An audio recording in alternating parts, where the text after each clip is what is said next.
ওকে, start করা যাক। শোনা যাচ্ছে? হ্যাঁ স্যার। আচ্ছা, আজকে যে চ্যাপ্টারটা পড়াবো কেমিক্যাল কাইনেটিক্স। আচ্ছা, কি কি চ্যাপ্টার হয়েছে, কি চ্যাপ্টার আছে নেক্সট, আমি একটু শুনে নিই কি syllabus update sir chemical kinetics আমাদের এখানেই হয়ে গেছে একবার। হয়ে গেছে। আচ্ছা, আর কি কি হয়েছে? অর্গানিক কিছু স্টার্ট হয়েছে? অর্গানিক আমি একদিন আজকের দিনে ক্লাস করেছিলাম, অন্য একজন স্যার করেছিলেন, উনি হ্যালো অ্যালকেন হ্যালো অ্যারিন ওটা শুরু করেছিলেন। হ্যালো অ্যালকেন হ্যালো অ্যারিন শুরু করেছিলেন। হ্যাঁ, আর স্যার পদার্থের কঠিন অবস্থা চলছে। পদার্থের কঠিন অবস্থা, আচ্ছা, সলিড স্টেট। আমি অনেকদিন বাংলা টার্ম থেকে আউট অফ টাচ, সো এই কারণে হঠাৎ করে বললে আমার একটু অসুবিধা হতে পারে। আচ্ছা, আমি তাহলে কি পড়াবো? অর্গানিকই শুরু করি, একটা অর্গানিকের নতুন কিছু। ঠিক আছে, একটা ক্লাসই দেওয়া হয়েছে, একটা ক্লাসে আমি তো ভয়ঙ্কর কিছু ইয়ে করতে পারবো না। তো আমি একটা ক্লাসে হ্যালো অ্যালকেনস হ্যালো অ্যারেন্সই পড়াই। হ্যালো অ্যালকেনস হ্যালো অ্যারেন্স পড়ানোর আগে কিছু, আচ্ছা, এই ক্লাসটি কি পুরোপুরি ক্লাস 12 ওরিয়েন্টেড নাকি জেই দেওয়ার ইচ্ছা আছে? আগে এইটুকু একটু বেসিক জিনিস জেনে জেনে। স্যার জেই। জেই, জেই কি ওয়েস্ট বেঙ্গল জেই নাকি জেই মেন্স জেই অ্যাডভান্স? স্যার আমি ওয়েস্ট বেঙ্গল জেই। আচ্ছা, বাকিরা? বাকিদের কোনো উত্তর নেই। ঠিক আছে, ওয়েস্ট বেঙ্গল যেই জন্যই সবাই মেনলি এখানে প্রিপেয়ার হচ্ছে। ঠিক আছে,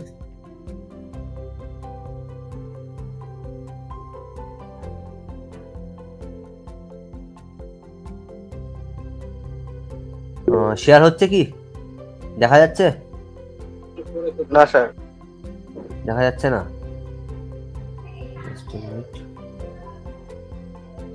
এবার দেখা যাচ্ছে? দেখা যাচ্ছে। এবার দেখা যাচ্ছে? হ্যাঁ স্যার। হ্যাঁ স্যার। দেখা যাচ্ছে তো।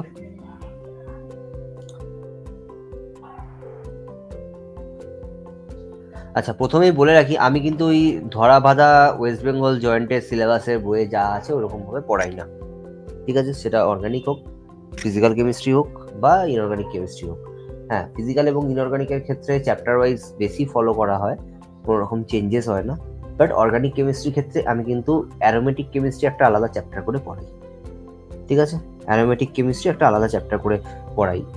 একটা বেসিক জিনিস জিজ্ঞাসা আছে, কারো কোনো মেকানিজম সম্পর্কে কোনো আইডিয়া আছে? রিয়াকশন মেকানিজম কিভাবে কি হয়, কার্বোক্যাটায়ন, এই সমস্ত কিছু নাম চেনা আছে? স্যার পড়েছিলাম। পড়েছিলাম। কার্বোক্যাটায়নের স্টেবিলিটি কিভাবে হয় সেটা সম্পর্কে কোনো আইডিয়া আছে? No sir. কোনো আইডিয়া নেই। তো হ্যালো অ্যালকেনস হ্যালো অ্যারেন্স পড়ার আগে, হ্যালো অ্যালকেনস হ্যালো অ্যারেন্স বইয়ে যা আছে ওটা গতে বাঁধা মুখস্থ, কিন্তু ওটা ছাড়াও একটা তার পেছনে একটা কেমিস্ট্রি আছে, সেটা হলো স্টেবিলিটি অফ কার্বোক্যাটায়ন।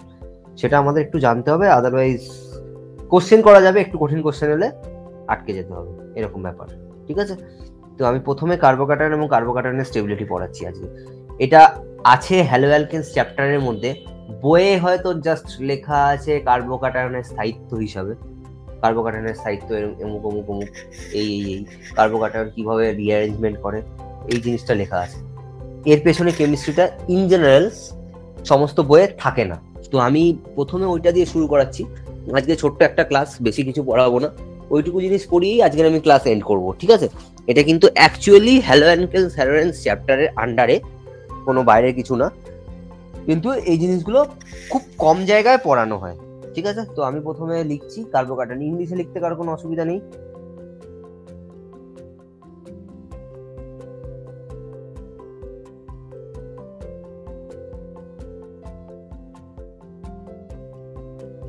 স্যার ইংলিশটা আমি অসুবিধা নেই, কিন্তু কোনো স্টেটমেন্ট যদি বাংলায় লিখে দেন তাহলে ভালো হয়। বাংলা না, আমি দীর্ঘ বলে দিচ্ছি, 2008-এ আমার এইচএস, 2012-তে গ্র্যাজুয়েশন, 14-তে মাস্টার্স, 17-তে সেকেন্ড মাস্টার্স, তারপরে আমি না মানে 2010 সালের পরে আমি বাংলা পুরো ছেড়ে দিয়েছি। তো বাংলায় স্টেটমেন্ট আমি কথা বাংলায় বলে দিতে পারবো, কিন্তু হয়তো ইংলিশ মানে পার্টিকুলার যে টার্মিনোলজিগুলো আছে সেগুলো কতটা মনে আছে আমি জানি না, তবে কিছুটা হলেও মনে আছে, আমি বলতে পারবো বাংলায়। কিন্তু লেখার সময় আমাকে বাংলায় মানে বাংলা হাতের লেখা কেউ বুঝতে পারে না আমার। ঠিক আছে, এমনই সুন্দর আমার হস্তাক্ষর। তো সেই কারণে আমি ইংলিশ টার্মিনোলজি ইউজ করি, লেখার সময় ইংলিশটাই আমি মেনলি জি, ঠিক আছে। কার্বোক্যাটায়নের কি বাংলা হয় আমার জানা নেই, কার্বোক্যাটায়নকে কার্বোক্যাটায়নই বলে।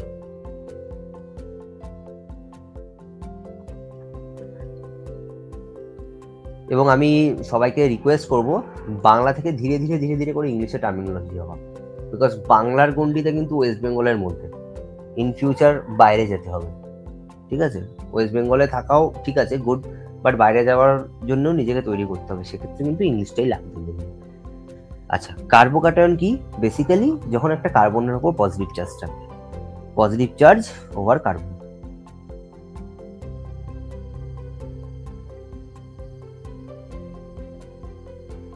মানে যখন কার্বনের ওপর কোনো পজিটিভ চার্জ থাকবে তখনই সেটাকে বলবো কার্বোক্যাটায়ন। মানে আমি ধরে নিলাম আর একটা গ্রুপ, এটা কার্বন, হাইড্রোজেন, এটা আর একটা হাইড্রোজেন, এর ওপর পজিটিভ চার্জ, এটাই হলো কার্বোক্যাটায়ন। তাহলে কার্বোক্যাটায়নের যদি আমাকে সাধারণ বৈশিষ্ট্য আমাকে যদি বলা হয়, 1 মিনিট, জাস্ট 1 মিনিট।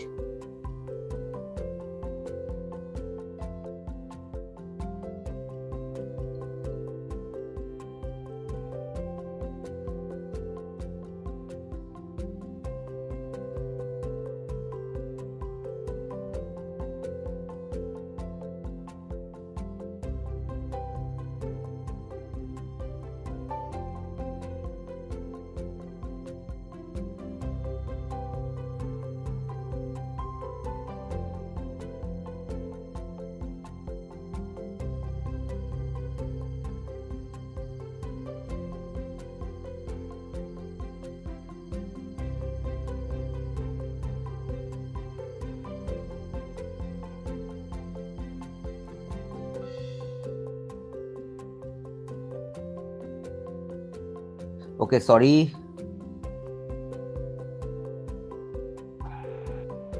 আচ্ছা, আমার কাছে এখান থেকে আমি কি করে বুঝবো কতগুলো বন্ড অ্যাটাচ আছে? 3টে বন্ড অ্যাটাচ আছে, একটা 1, একটা 2, একটা 3। 3টে বন্ড আছে মানে এর সাথে আমি বলতে পারি এরা হলো 3টে bond pair electron. BP means bond pair. Bond pair আমি কাকে বলবো? যে সমস্ত ইলেকট্রনগুলো বন্ড ফরমেশনে কাজ করে তাদেরকে বলবো bond pair. And zero lone pair, zero lone pair হলো লোন পেয়ার। লোন পেয়ার মানে কি? যারা কিনা কোনো রকম বন্ড ফরমেশনে, যে সমস্ত ইলেকট্রন কোনো রকম বন্ড মানে বন্ধন তৈরি করেনি তাদেরকে বলবো lone pair. Is it clear? So electron which cannot form any bond.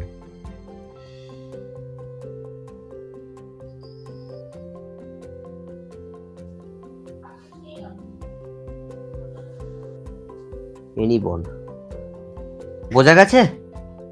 Bond pair R loan পেয়ারের মধ্যে তফাৎ কি? বন্ড পেয়ার হলো তারা যারা কিনা বন্ড ফরমেশন করে মানে বন্ধন তৈরি করে, যারা করে না তাদেরকে বলবো লোন পেয়ার। ক্লিয়ার?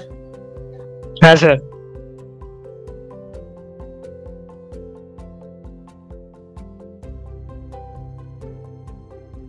ওকে, এটা হচ্ছে বেসিক তফাৎ। তাহলে এবার আমি কি বলবো, এর ক্ষেত্রে 3টে bond pair, zero lone pair. এবং ক্লাস 11-এ যদি হাইব্রিডাইজেশন বা সংকরায়ন পড়ে থাকো এদের ক্ষেত্রে হাইব্রিডাইজেশন হয় sp2। sp2 কি? যারা কিনা প্ল্যানার স্ট্রাকচার। ওকে, তাহলে প্ল্যানার স্ট্রাকচার মানে এরা প্লেনে থাকে। তাহলে কোনো একটা নিউক্লিওফাইল বা কোনো নেগেটিভ চার্জ এর উপর থেকেও অ্যাটাক হতে পারে, প্লেনের উপর থেকেও অ্যাটাক হতে পারে, নিচের থেকেও অ্যাটাক হতে পারে। তাই জন্য এরা যে মিক্সচারটা দেয় that is called racemic mixture.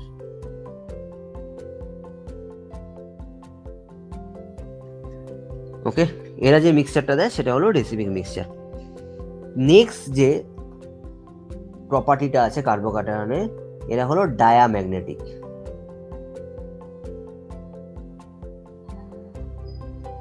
Diamagnetic in nature. এবার ডায়াম্যাগনেটিক প্যারাম্যাগনেটিক জিনিসটা আছে আমাদের atomic structure, class 11 second chapter. Atomic স্ট্রাকচারে ডায়াম্যাগনেটিক এবং প্যারাম্যাগনেটিক কনসেপ্ট আছে। প্যারাম্যাগনেটিক কি? যাদের অযুগ্ম number of electron, odd number electron বা অযুগ্ম ইলেকট্রন আছে তাদেরকে বলা হয় প্যারাম্যাগনেটিক। যাদের জোন নাম্বার, যুগ্ম সংখ্যক ইলেকট্রন আছে তাদেরকে বলা হয় ডায়াম্যাগনেটিক। কার্বোক্যাটায়ন হলো এক ধরনের ডায়াম্যাগনেটিক স্পিসিস। এবার কার্বোক্যাটায়ন কিভাবে তৈরি হয়? হঠাৎ করে কার্বোক্যাটায়ন কিভাবে তৈরি হবে? এমনি তো তৈরি হবে না। আর আছে সিএল আছে। সিএল কি? কোনো একটা লিভিং গ্রুপ। আমি ধরে নিলাম হ্যালোজেন একটা লিভিং গ্রুপ। তাহলে কোনো একটা সলভেন্টের প্রেজেন্সে, ধরো ওয়াটার সলভেন্টের প্রেজেন্সে এই বন্ডটা ভেঙে যায়। এবার বন্ড ভাঙাটাও আবার দু রকমের হয়। কিভাবে হয়? এই যে বন্ড ভাঙা, এটাকে বলা হয় হেটেরোলিসিস। হেটেরোলিসিস মানে হলো এদের মধ্যে আর মানে এনি অ্যালকাইল গ্রুপ, আর can be any alkyl group, it can be CH3, methyl, ethyl, যে কোনো গ্রুপ হতে পারে। আমাকে দেখতে হবে কার্বন এবং ক্লোরিনের মধ্যে কার ইলেকট্রোনেগেটিভিটি বেশি। ক্লোরিনের ইলেকট্রোনেগেটিভিটি বেশি, তাই জন্য এই যে বন্ড পেয়ারের যে ইলেকট্রনগুলো আছে সেটা ক্লোরিন নিজের দিকে নিয়ে নেয়। তাহলে ক্লোরিন যখন নিজের দিকে ইলেকট্রন নেবে, এটা তৈরি করবে পজিটিভ চার্জ, ক্লোরিনের ওপর নেগেটিভ চার্জ। বোঝা গেছে? ক্লিয়ার? Yes sir. কোথাও বুঝতে অসুবিধা আছে এইটুকুতে? এবং না, স্যার। এই যে তৈরি হলো R+, এটাই হচ্ছে কার্বোক্যাটায়ন। ওকে, আর যেটা বেরিয়ে গেল সেটাকে বলা হয় লিভিং গ্রুপ।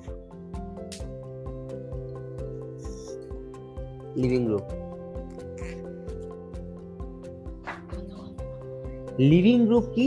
যে সমস্ত গ্রুপ লিভ করে যায়, মানে পালিয়ে যায়, বেরিয়ে যায়, তাদেরকে বলা হয় লিভিং গ্রুপ। বোঝা গেছে? ক্লিয়ার? হ্যাঁ স্যার। আচ্ছা, এবার কার্বোক্যাটায়নের রিঅ্যারেঞ্জমেন্ট কিভাবে হবে এবং কার্বোক্যাটায়নের রিঅ্যারেঞ্জমেন্ট কেন হবে? কার্বোক্যাটায়নের রিঅ্যারেঞ্জমেন্ট হবে, ধরো আমার কাছে এরকম একটা কার্বোক্যাটায়ন হলো, এখানে যে হাইড্রোজেন আছে, একটা হাইড্রোজেন এখানে শিফট করে গেলে কার্বোক্যাটায়ন যেখান থেকে শিফট করলো তার উপর পজিটিভ চার্জ, এইভাবে তৈরি হলো। ঠিক আছে? এবার কার্বোক্যাটায়নের রিঅ্যারেঞ্জমেন্ট তখনই হবে যেন রিঅ্যারেঞ্জমেন্টের পরে এই কার্বোক্যাটায়নটা স্টেবিলিটি মোর স্টেবল হয়, মানে এর স্থায়িত্ব বৃদ্ধি পায় as compare to this one. Is it clear? Okay sir, এটা আরেকবার বলবেন? কার্বোক্যাটায়নের রিঅ্যারেঞ্জমেন্ট মানে এই যে হাইড্রোজেনটা চলে গেল, কিভাবে যাচ্ছে না যাচ্ছে বলছি। এই যে কার্বোক্যাটায়নটা, হাইড্রোজেনটা এখানে চলে গেল, মানে পজিটিভ চার্জটা লাস্ট কার্বন থেকে মিডল কার্বনে চলে এলো। কেন হবে? তখনই হবে যখন রিঅ্যারেঞ্জমেন্টের পরে এই যে সেকেন্ড কার্বোক্যাটায়নে এটা যেন স্থায়িত্ব বৃদ্ধি পায়, means more stable as compare to this one, মানে এই কার্বোক্যাটায়নের স্টেবিলিটি এটার থেকে বেশি হয়, তখনই একমাত্র রিঅ্যারেঞ্জমেন্ট হবে। বোঝা গেছে? হ্যাঁ স্যার। ওকে, তাহলে আমি এখানে লিখতে পারি if carbocation rearrangement, if carbocation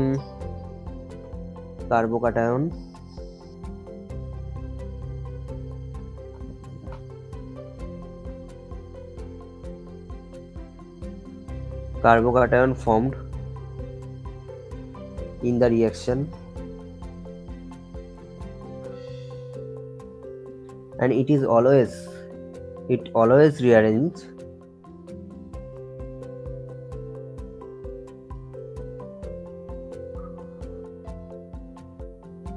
in a very fast manner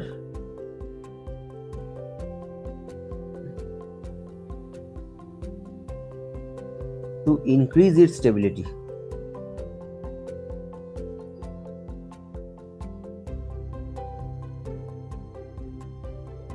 ওকে, নাও এবার রিঅ্যারেঞ্জমেন্ট কিভাবে হবে? রিঅ্যারেঞ্জমেন্ট হয় 5 রকমের। The rearrangement takes place, the rearrangement can happens 5 different ways. কি কি ওয়ে আছে? ফার্স্ট হলো হাইড্রাইড শিফট হতে পারে। হাইড্রাইড শিফট মানে হাইড্রোজেনের প্রতিস্থাপন। সেকেন্ড সেটা হলো অ্যালকাইল শিফট হতে পারে, মিন্স ইথাইল, মিথাইল এই সমস্ত গ্রুপের প্রতিস্থাপন। থার্ড হলো ফিনাইল গ্রুপের শিফট হতে পারে। ফোর্থ রিং এক্সপানশন হতে পারে।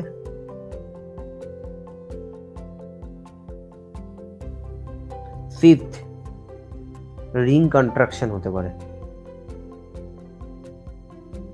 ওকে, এইগুলো পসিবিলিটিস আছে এবং কিভাবে রিঅ্যারেঞ্জমেন্ট হয় এক এক করে বলছি। স্যার, থার্ড পয়েন্টটা কি বললেন? ফিনাইল শিফট, ফিনাইল মানে বেনজিন রিং। ফিনাইল শিফট মানে বেনজিন রিং এর প্রতিস্থাপন। ঠিক আছে, হতে পারে এবং কখন কোনটা হয় সেটা আস্তে ধীরে বলছি। আজকের ক্লাসে ম্যাক্সিমাম আমি এই 3টে বলতে পারবো, এই দুটো বলতে পারবো না, এবং এই দুটো ওয়েস্ট বেঙ্গল জয়েন্টের সিলেবাসেও নেই, এই 3টেই আছে অনলি। ঠিক আছে, আচ্ছা এবার আমি বলছি রিঅ্যারেঞ্জমেন্ট কেউ চাইলে কপি করে নাও চট করে, এটুকু যেটুকু হয়েছে। যারা যারা যারা যারা চাও না প্রত্যেককেই কপি করা উচিত। কজন আছে এখানে? 6-7 জন। স্যার বলছি ওই 5 প্রকারের ওইখানটা একটু কপি করতে।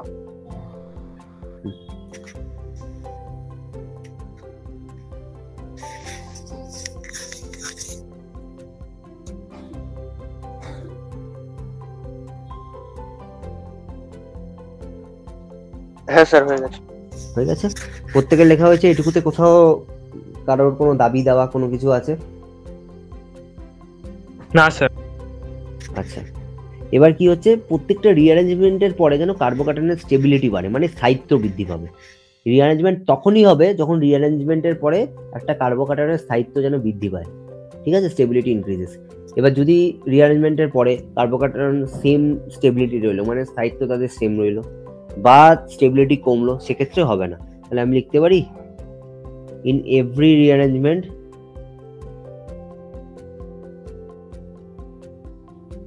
Rearrangement the stability of carbocation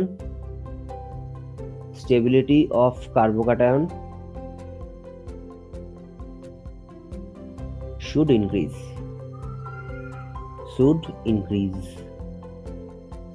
Okay, clear? Now এবার কিভাবে রিঅ্যারেঞ্জমেন্ট হবে। ফার্স্ট আমি যাচ্ছি হাইড্রাইড শিফটের কনসেপ্ট।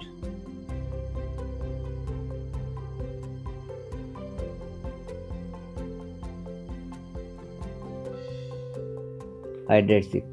নাও হাইড্রাইড শিফটের কনসেপ্ট কি? আমার কাছে এই একটা কার্বন আছে, কার্বনের সাথে CH3 গ্রুপ আছে, কার্বনের সাথে C2H5 গ্রুপ আছে, কার্বনের সাথে একটা হাইড্রোজেন আছে, এর সাথে CH2, তার উপর পজিটিভ চার্জ। এর ক্ষেত্রে আলফা কার্বন আমার কোনটা সেটা বার করতে হবে। আলফা কার্বন কি? যেই কার্বনের সাথে পজিটিভ চার্জ আছে, পজিটিভ চার্জ কার্বনের সাথে যে কার্বনটা লেগে আছে, মানে ডাইরেক্টলি যেটা লেগে আছে, সেটা হলো আলফা কার্বন। এবং এই আলফা কার্বনে কতগুলো হাইড্রোজেন আছে? একটাই হাইড্রোজেন আছে, আলফা এইচ হলো 1। বোঝা গেছে? মনে রাখতে হবে রিঅ্যারেঞ্জমেন্টের পরে, আফটার রিঅ্যারেঞ্জমেন্টের পরে আলফা এইচ ভ্যালু অবভিয়াসলি বৃদ্ধি পাবে, মানে বেড়ে যাবে। After rearrangement alpha H increases, মানে যে কোনো প্রকারে হোক আলফা এইচ ভ্যালু বাড়বে। বোঝা গেছে?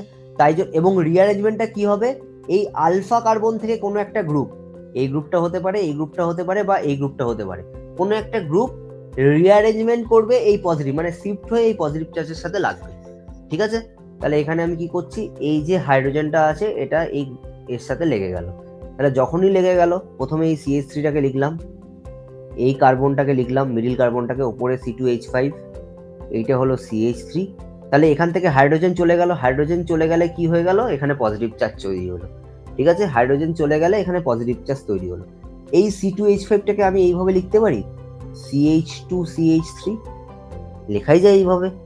তাহলে এবারে যদি ভালো করে ক্যালকুলেট করো, তাহলে এর ক্ষেত্রে আলফা কার্বন কোনটা, এই কার্বনের সাথে কোন কার্বনগুলো ডাইরেক্টলি অ্যাটাচ আছে, এটা, এটা, এটা। কতগুলো হাইড্রোজেন আছে? 3টে, 2টো। আলফা এইচ হলো 8। বোঝা গেছে? কোথাও বুঝতে অসুবিধা আছে এটুকুতে? না স্যার। স্যার আলফা বলুন। আলফাটা হলো কার্বনের সাথে যে সমস্ত পজিটিভ চার্জ কার্বনের সাথে যে সমস্ত কার্বনগুলো লেগে আছে, সেটা হলো আলফা কার্বন। এবার এই আলফা কার্বনের সাথে কতগুলো হাইড্রোজেন আছে? 3টে, 2টো, 8টা। তাহলে এখানে আলফা এইচ 1 ছিল, আলফা এইচ 8 হলো, তার মানে স্টেবিলিটি বৃদ্ধি পেল, তার মানে এই রিঅ্যারেঞ্জমেন্টটা অ্যালাউ। মনে রাখতে হবে প্রত্যেকটা রিঅ্যারেঞ্জমেন্টের পরে আলফা এইচ ভ্যালু যেন বাড়ে। এই alpha H is none other than hyperconjugation. Hyperconjugation class 11-এ হয়েছে, হাইপার কনজুগেটিভ স্ট্রাকচার। বোঝা গেছে? রেজোনেন্সের পরেই হাইপার কনজুগেশন ছিল। এটুকু বোঝা গেছে? কোথাও বুঝতে অসুবিধা আছে? না স্যার। ওকে, কপি করে নাও, 1 মিনিট।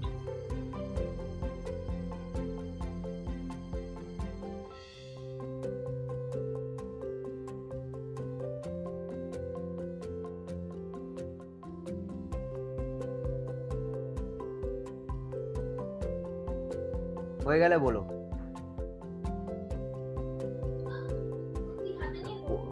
কোথায় কোনো বুঝতে অসুবিধা থাকলে জিজ্ঞেস করো। হ্যাঁ স্যার, হয়ে গেছে। হয়ে গেছে? স্যার বলছি হ্যাঁ। যে এক্ষেত্রে যে একটা প্লাস কার্বন হলো, তো এটাকে স্থায়িত্ব বৃদ্ধি করা যাবে না আবার? হ্যাঁ, স্থায়িত্ব বৃদ্ধি করা যেতে পারে। এখান থেকে কোনো একটা হাইড্রোজেনকে যদি তুমি ট্রান্সফার করো, তাহলে পজিটিভ চার্জ এখানে চলে এলো, তাহলে আলফা এইচ কত দেখো। আচ্ছা, এটাকেই আমি করে দেখি। কার্বনটা কিরকম ছিল, CH2। মনে রাখবে যাবতীয় রিঅ্যারেঞ্জমেন্ট কিন্তু আলফা কার্বনের রেসপেক্টে হবে। আচ্ছা স্যার, বলছি যেটা CH3 হয়েছে সেখান থেকে কি আনলে স্টেবিলিটি তো একই হবে, তাহলে তো সেটা করা যাবে না। তাহলে সেটা তো এখানে চলে আসবে, এখানে চলে আসবে, প্রথমটার মতো চলে আসবে। স্যার ওটা কি করা যাবে? না, তুমি এখান থেকে দেখো, একটা হাইড্রোজেনকে আমি এখানে নিয়ে গেলাম, নিয়ে গেলে কি হলো, হাইড্রাইড শিপ থেকে এরকম ভাবে লেখে হাইড্রোজেন মাথায় পাখি উড়ে যাচ্ছে, এরকম ভাবে ছোটবেলায় আঁকতাম এরকম ভাবে। তাহলে এইখানে একটা হাইড্রোজেন চলে এলো, এখানে একটা CH3 চলে এলো। এই কার্বনটার থেকে যেখান থেকে চলে গেছে সে দুঃখ পেয়ে গেছে, পজিটিভ চার্জ চলে এলো, ভালো কথা। তাহলে এবার আলফা এইচ ক্যালকুলেট করো। পজিটিভ চার্জের পরেরটা হলো আলফা, আলফা এইচ কত হচ্ছে 4। আলফা এইচ এর ভ্যালু এখানে কত ছিল 8। আলফা এইচ এর ভ্যালু কমে গেল, কখনোই অ্যাপ্লিকেবল নয়, বোঝা গেছে? আলফা এইচ এর ভ্যালু কমা অ্যাপ্লিকেবল, একটা দুটো কেস আছে, ঠিক আছে? হ্যাঁ স্যার। কোথাও বুঝতে অসুবিধা থাকলে বলো।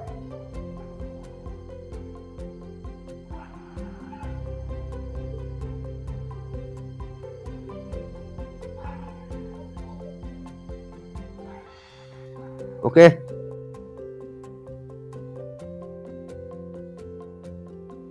হ্যাঁ স্যার।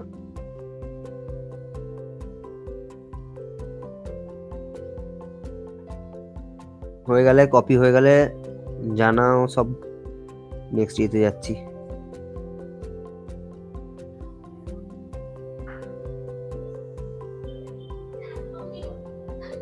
কপি হয়ে গেলে বলে। হ্যাঁ স্যার, হয়ে গেছে। হয়ে গেছে? আচ্ছা, নেক্সট এবার আলফা গ্রুপের মতো যে কোনো অ্যালকাইল গ্রুপেরও শিফট হতে পারে, অ্যালকাইল শিফট। এগুলো ক্লাস 11-এ বা হ্যালো অ্যালকেনস হ্যালো অ্যারেন্স শুরু হওয়ার আগে হয়নি নিশ্চয়ই।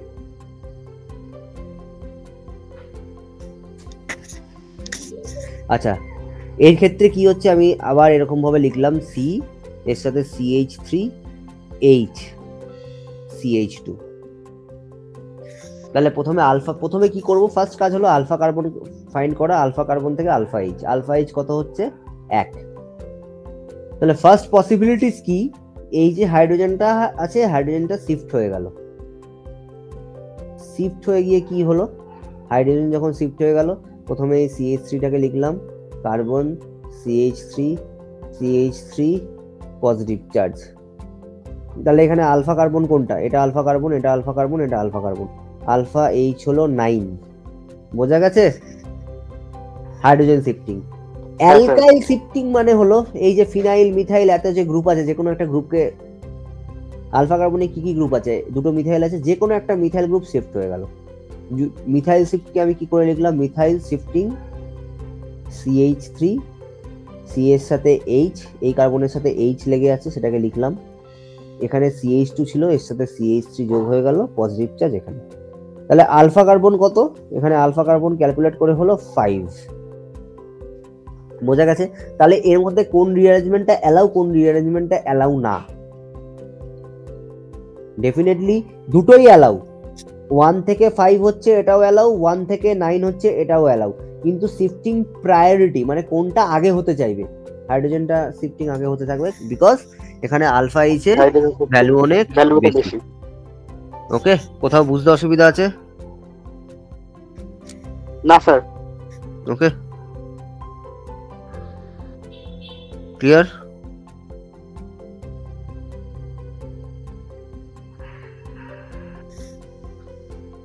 ওকে, এনি ডাউট? কপি করে নাও।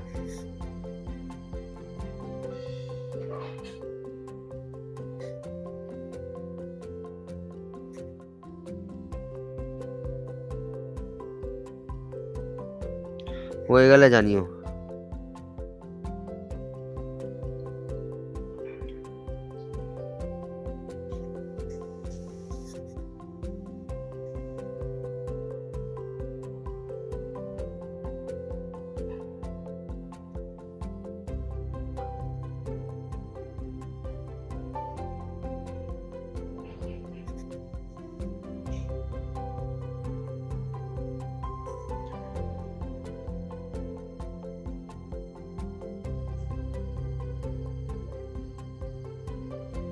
হ্যাঁ স্যার হয়ে গেছে। ঠিক আছে। আচ্ছা নেক্সট যেটা আছে হাইড্রাইড শিফটের অ্যালকাইল শিফটের পরে, আচ্ছা অ্যালকাইল শিফটটাকে আরেকটু ডিটেলসে যাই। আমার কাছে কার্বন আছে, কার্বনের সাথে CH3 আছে, আর একটা কার্বন হলো, এই কার্বনের সাথে ইথাইল গ্রুপ আছে। ইথাইল গ্রুপকে আমি কিভাবে লিখবো? CH2 CH3। সেম কার্বনের সাথে আমার কাছে প্রোপাইল গ্রুপ আছে, CH2 CH2 CH3, আর এখানে পজিটিভ চার্জ। নাও এই আলফা কার্বন কোনটা? এটা আলফা এইচ কত? কোনো কি হাইড্রোজেন আছে আলফা কার্বনে? নেই, মানে আলফা এইচ হলো 0। তাহলে এবার কি কি পসিবিলিটিস আছে? মিথাইল গ্রুপটা এখানে শিফট হতে পারে। যদি মিথাইল শিফট হয়, মিথাইল শিফটের পরে কি হচ্ছে, আমি প্রথমে ইথাইল এই সাইডের গ্রুপটাকে লিখলাম CH2 CH3, এই কার্বনটা থেকে চলে গেল, এখানে CH2 CH3 চলে গেল, আর নিচেরটা যেমন ছিল CH2 CH2 CH3। নাও এবার আমাকে বলো আলফা এইচ কত আছে? What should be the alpha H? কেউ বলো আলফা এইচ কত আছে এখন কুইকলি, এতক্ষণ সময় নিলে হবে না। আলফা এইচ কত আছে? আলফা কার্বন কোনটা? পজিটিভ চার্জের সাথে যে সমস্ত কার্বন লেগে আছে সেটা আলফা কার্বন। আলফা এইচ হলো 6। Very good.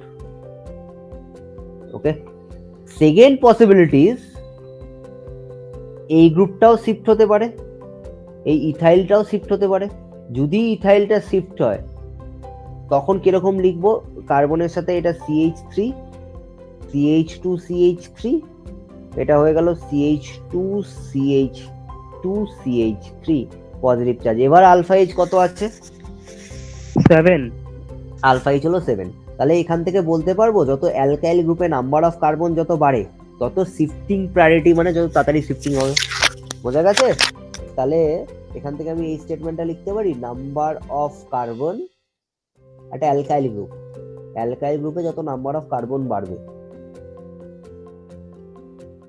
তত শিফটিং টেন্ডেন্সি তত বাড়বে।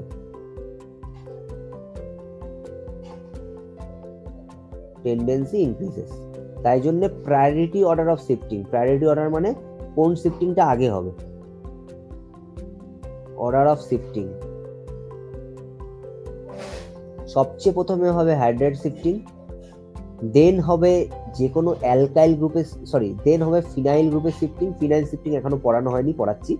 ফিনাইল শিফটিং, দেন হবে কোনো অ্যালকাইল গ্রুপের শিফটিং।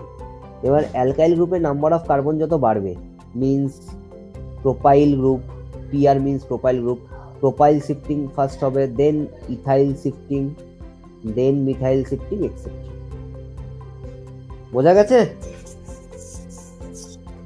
হ্যাঁ স্যার। কপি করে নাও চট করে। এগুলো কি আগে হয়েছিল কখনো? না স্যার।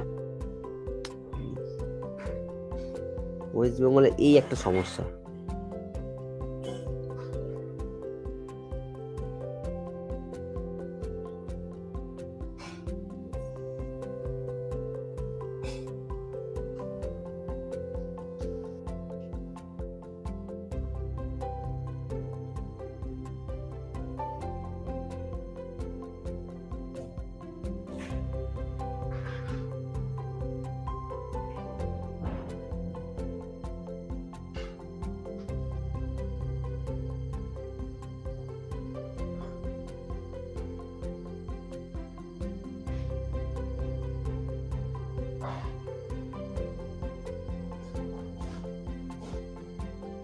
কমপ্লিট হয়ে গেলে বলো।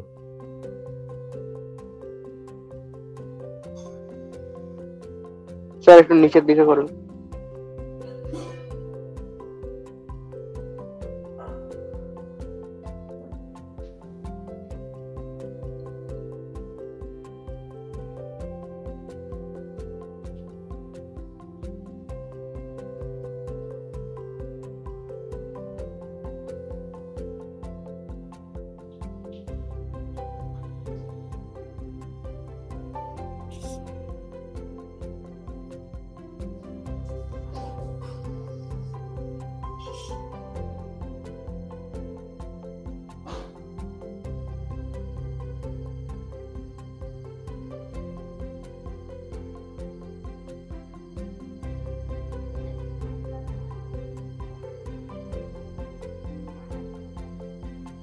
হ্যাঁ স্যার হয়ে গেছে।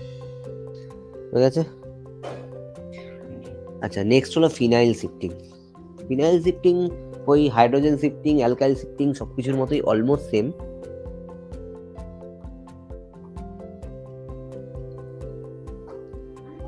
ফিনাইল শিফটিং, ফিনাইল শিফটিং হলো আমার কাছে কার্বন আছে, এগেন কার্বনের উপর পজিটিভ চার্জ আছে, এই কার্বন আছে, এখানে ফিনাইল গ্রুপ আছে পিএইচ, এখানে আমার কাছে এনি ইথাইল গ্রুপ আছে, ইথাইল গ্রুপকে আমি ইটি করে লিখলাম, এখানে আবার আমার কাছে আছে কোনো যে কোনো ডিফারেন্ট গ্রুপ মানে প্রোপাইল গ্রুপ আছে ধরলাম। ফিনাইল শিফট হলো, ফিনাইল শিফটের প্রায়োরিটি যে কোনো অ্যালকাইল গ্রুপের থেকে বেশি, ফিনাইলটা শিফট করে যায় মানে বেনজিন রিংটা শিফট করে যায়। তাহলে সেক্ষেত্রে কি হয়, ইথাইল কার্বনের উপর positive charge, propyl CH2 pH. বোঝা গেছে? ক্লিয়ার? এবং ফিনাইল শিফটিং এর পরে আমাকে যদি দেখা যায় আলফা এইচ কত, প্রোপাইল গ্রুপটাকে আমি এইভাবে লিখতে পারি, প্রোপাইল গ্রুপ মানে CH2, তিনটে কার্বন থাকবে, CH3, ইথাইল গ্রুপ মানে CH2CH3। তাহলে আলফা এইচ হলো কার্বনের এই পজিটিভ চার্জের সাথে যে যে কার্বন জুড়ে আছে, এটা আলফা কার্বন, এটা আলফা কার্বন, এটা আলফা কার্বন। আলফা এইচ কত হচ্ছে 6। বোঝা গেছে? কোথাও বুঝতে অসুবিধা আছে? চট করে। স্যার ফার্স্ট যে ডায়াগ্রামটা রয়েছে ওটাতে কি রয়েছে সি এর বাদিকে? ওকে, সি এর বাদিকে ইথাইল কার্বন, এটা হলো ইথাইল গ্রুপ, ইথাইল গ্রুপ মানে C2H5। আচ্ছা ওকে,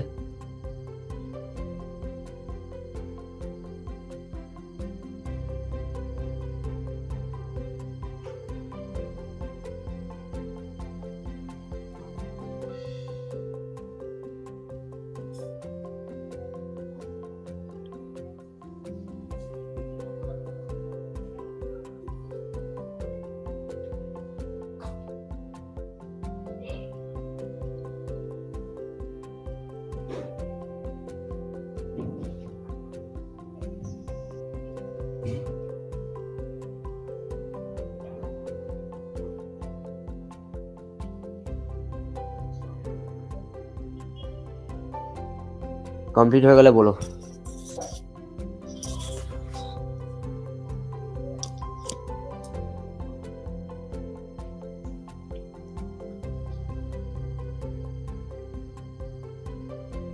হ্যাঁ স্যার হয়ে গেছে। হয়ে গেছে। নেক্সট একটা ভেরি ইম্পর্টেন্ট স্টেটমেন্ট আছে যেখানে আলফা এইচ এর ভ্যালু কম হলেও রিঅ্যারেঞ্জমেন্ট হয়, সেটা হলো ব্যাক বন্ডিং কনসেপ্ট।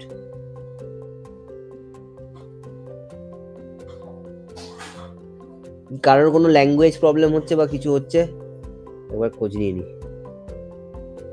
কারোর কোনো বুঝতে অসুবিধা হচ্ছে বা ল্যাঙ্গুয়েজ প্রবলেম হচ্ছে বা কোনো কিছু অসুবিধা হচ্ছে? ওকে, ঠিক আছে। ব্যাক বন্ডিং, ব্যাক বন্ডিং জিনিসটা কি? আমার কাছে কার্বন আছে CH3, কোনো একটা কার্বনের ওপর OH আছে অথবা NH2 আছে অথবা NR2 গ্রুপ আছে, মানে লোন পেয়ার কন্টেনিং গ্রুপ আছে। এবার লোন পেয়ার কন্টেনিং গ্রুপ আমি জেনারেলি এই 3-4টে গ্রুপকেই ধরবো, NHR OR এই 3-4-5টা গ্রুপকেই ধরবো, অন্য কোনো গ্রুপকে ধরবো না। ঠিক আছে, এটার সাথে কোনো একটা গ্রুপ আছে, ধরে নিলাম একটা হাইড্রোজেন আছে, কিছু একটা আছে, এই কার্বনের সাথে CH2 আর CH সঙ্গে বেনজিন রিং। নাও এই কার্বনটা বেনজিন রিং এর সাথে রেজোনেন্সেও পার্টিসিপেট করছে। রেজোনেন্সে পার্টিসিপেট করার জন্য অলরেডি কার্বনটা স্টেবল, বাট তা সত্ত্বেও রিঅ্যারেঞ্জমেন্ট হবে। রিঅ্যারেঞ্জমেন্ট হবে কিভাবে? এই যে হাইড্রোজেনটা আছে, হাইড্রোজেনটা এখানে শিফট করলো, তাহলে হাইড্রোজেন শিফট করা মানে কি? হাইড্রাইড শিফট হলো। তাহলে পজিটিভ চার্জটা ঠিক কোথায় এলো? CH3 আছে, এই কার্বন, এর ওপর OH OR NH2 NHR NR2 CH2, এখানে বেনজিন রিং, পজিটিভ চার্জটা এর ওপর এলো। ব্যাক বন্ডিং হলো কার্বনের ওপর পজিটিভ চার্জ মানে কি? sp2 হাইব্রিডাইজেশন, মানে একটা p অরবিটাল এখনো ভ্যাকেন্ট, দুটো p অরবিটাল পার্টিসিপেট করেছে রিঅ্যাকশনে, মানে দুটো p এর কক্ষক পার্টিসিপেট করেছে, একটা p কক্ষ এখনো খালি আছে পুরো। তো এখানে আমি বলতে পারি 1p orbital is totally vacant.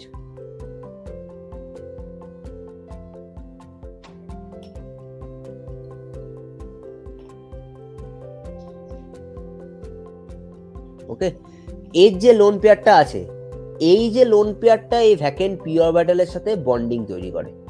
এই যে বন্ডিংটা হচ্ছে সেটা OR হতে পারে, NH2 আছে, এদের যে লোন পেয়ারটা এই ভ্যাকেন্ট পি অরবিটালের সাথে যে বন্ডিং তৈরি করে, এই বন্ডিংটাই বলছে ব্যাক বন্ডিং। বোঝা গেছে? এন্ড ব্যাক বন্ডিং যত হবে তত কার্বোক্যাটায়নের স্টেবিলিটি সবচেয়ে হাইয়েস্ট হবে। Back bonding increases the stability of carbocation. Stability of carbocation. কার্বোক্যাটায়নের স্টেবিলিটি সবচেয়ে বেশি বৃদ্ধি পাবে ব্যাক বন্ডিং হলে। ক্লিয়ার? তার মানে আমার সবার আগে প্রথমে কোনটাকে দেখতে হবে? প্রথমে দেখতে হবে কার্বোক্যাটায়নের স্টেবিলিটির জন্য প্রথমে দেখতে হবে ব্যাক বন্ডিংকে।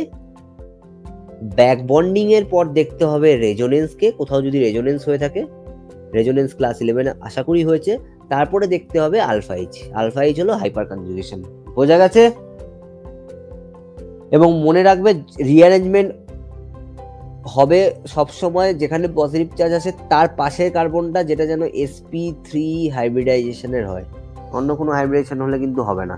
তুমি বলতেই পারতে স্যার এখান থেকে কেন হলো না? প্রথমত এই কার্বনে কোনো হাইড্রোজেন নেই, আর যদি থাকতো তাতেও হতো না, বিকজ এটা sp2। ক্লিয়ার?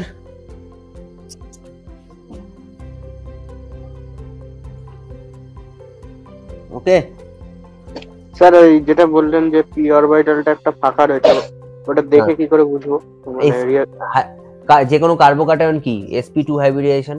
sp2 হাইব্রিডাইজেশন মানে একটা p তো অরবিটাল খালি থাকবে। টোটাল p এর কতগুলো অরবিটাল হয়? 3টে। হ্যাঁ, ওকে, ব্যাস এইভাবে ক্লিয়ার। যে কোনো কার্বোক্যাটায়ন মানে sp2।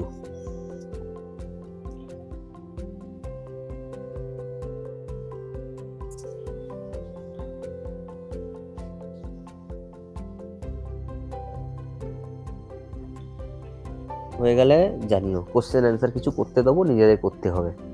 আমি দুটো করিয়ে দেবো, তারপরে দুটোর পরে আমি আর করাবো না, তোমাদের করতে হবে। টাইম দেবো 10টা মিনিট, অ্যান্সার করে এখনই করতে হবে সেটা।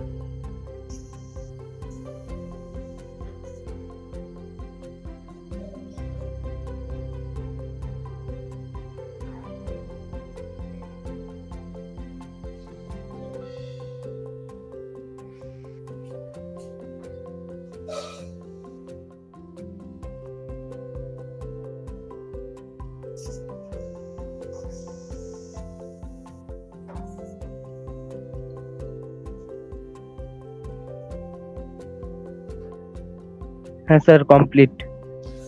কারোর বুঝতে অসুবিধা আছে? Back bonding sir. কখন কাজে লাগে? একটা পার্টিকুলার মেকানিজম হয়, স্যার SN1 একটু mechanism বলে। লিখছিলাম।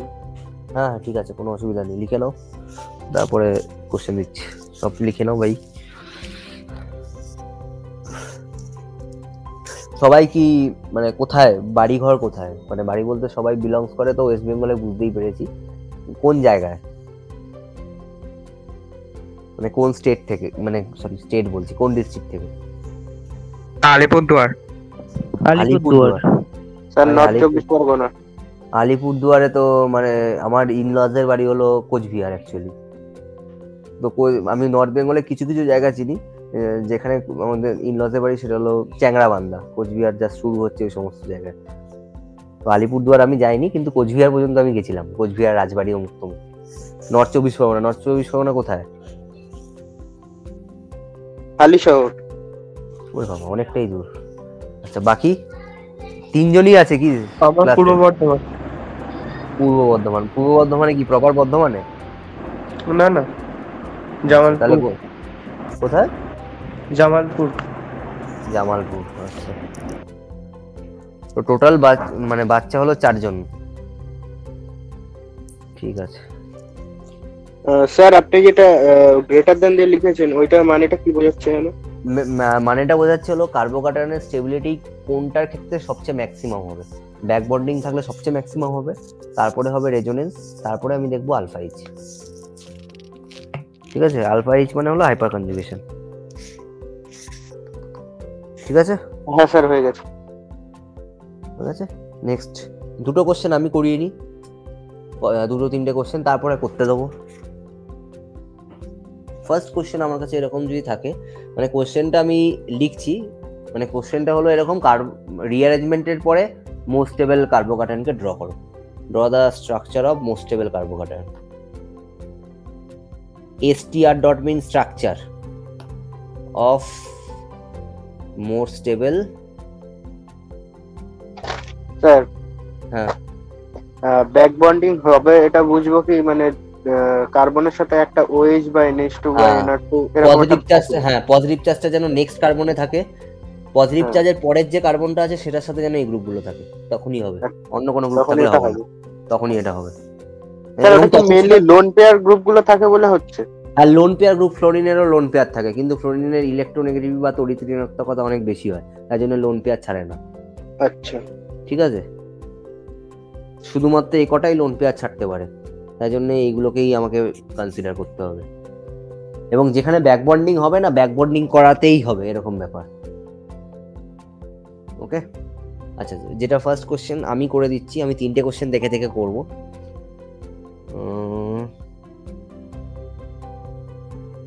ওকে,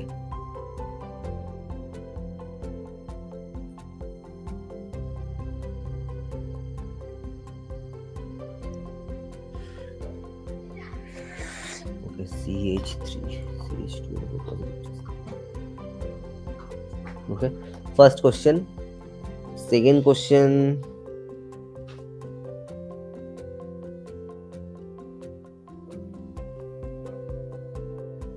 third question,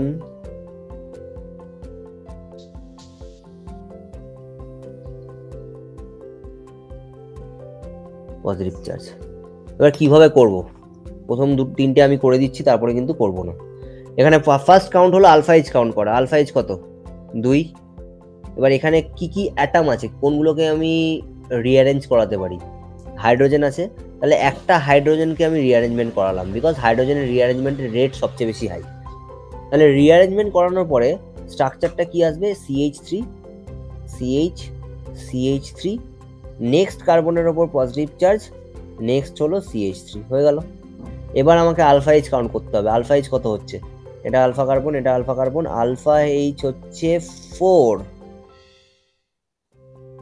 কোথাও বুঝতে অসুবিধা আছে? মনে রাখতে হবে রিঅ্যারেঞ্জমেন্ট তখনই হবে যেন আলফা এইচ ভ্যালু বাড়ে। আচ্ছা, নেক্সট আলফা কার্বন হলো এইটা এবং এইটা, এই আলফা কার্বন থেকে দুটো মিথাইল গ্রুপ আছে, একটা হাইড্রোজেন আছে, হাইড্রোজেনকে আবার রিঅ্যারেঞ্জমেন্ট করাতে পারি। আমি এতক্ষণ যা যা এক্সাম্পল দিচ্ছিলাম একটা রিঅ্যারেঞ্জমেন্টের, কিন্তু একের বেশিও রিঅ্যারেঞ্জমেন্ট পসিবল হয় যদি রিঅ্যারেঞ্জমেন্টের পরে আলফা এইচ ভ্যালু যেন বাড়ে।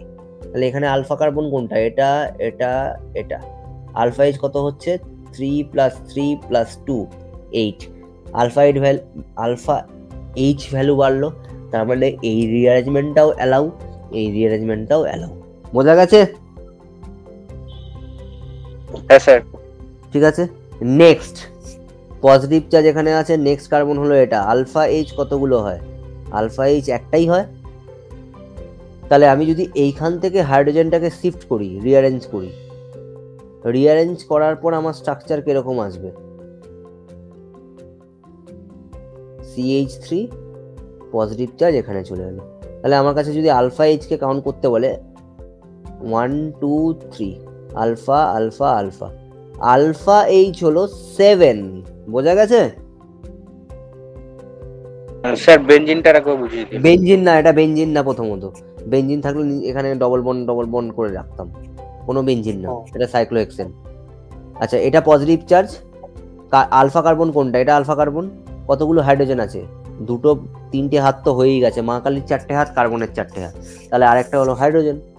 তাহলে এই হাইড্রোজেনটা যদি শিফট করে পজিটিভ চার্জটা এখানে আসবে, তাহলে আলফা এইচ কত, এটা আলফা কার্বন, এটা আলফা কার্বন, এটাও আলফা কার্বন, আলফা এইচ হলো 3 + 2 + 2, আলফা এইচ হলো 7।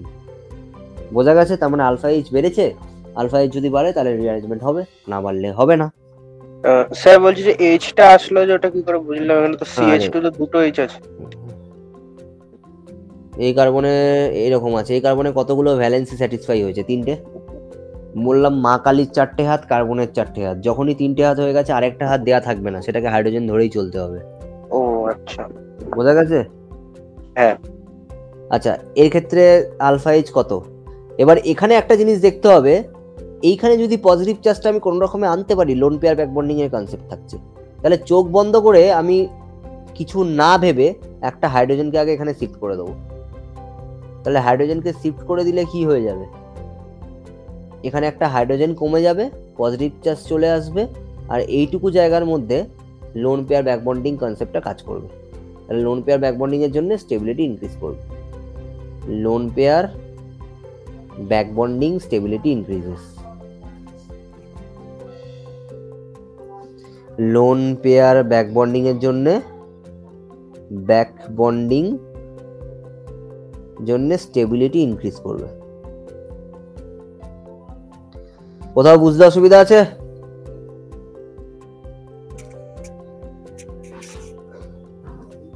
এইটুকুতে কোথাও বুঝতে অসুবিধা আছে যে 3টে এক্সাম্পল দিলাম? হ্যালো, না স্যার।